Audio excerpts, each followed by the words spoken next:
umviriza, nta muntu yaje ngaha guherekeza abandi. Nusubire no kwisuzugura ibihe turimwo, reka kuko mubona umenga abandi ku ishuri, muhira, mu kibano nibo bakomeye. Umviriza, naje kukubwira ikintu nshuti y'Imana, wewe urakomeye imbere y'Imana. Haleluya. Yes, nivyo naje kukubarira.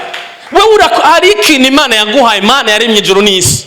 Uranda babwira ingene ibi bintu bigera n'ahantu ugasanga uri umuntu utagifitisha abantu, kubera yuko abantu bose bakomeye, kubera yuko jewe ndafise ico nahawe, wewe urafise ico wahawe. Hagati ya jewe nawe ninde, uvuze ngo ninde asumba uyundi? Ca ndakubaza, kugira usumbanisha ibintu bibiri bisaba ko ivyo bintu bibiri biba vyararemwe kumwe, hama bifise inzira imwe.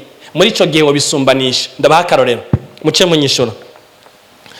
Hagati y'ikiraya n'igitoki haryosha iki? Okay, ora ndabwira ivyo mwishuye vyose sivyo, kubera ko atari vyo. Ni gute wogereranya ikiraya n'igitoki ubwavyo n'amazina samwe n'ingene bisa ntibisa co kimwe? Nushobora kugereranya ibintu bibiri ataco bifana. Niyo mpamvu bamwe bakunda ikiraya, abandi bakunda igitoki. Ninde yakubwiye yuko ivy'Imana yaremye abantu bose bategereza kubikunda co kimwe? Ninde yakubwiye ko ingabire Imana yagushizemwo abantu bose bazoyikomera amashi? Hari abantu mu buzima badakeneye icyo Imana yagushizemwo.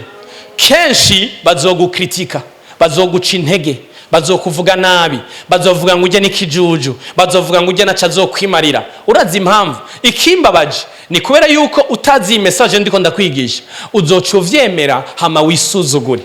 Ariko ni wabuzi ngo naremwe mu ishusho y'Imana, ntaraza kwisi Imana yarinzi, yari yaranyiyumviri, yari yarandungitse kugira ngo nkore ikintu yandemeye.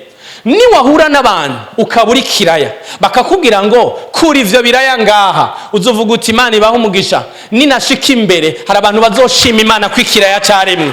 Hari umuntu ariko aranyumva?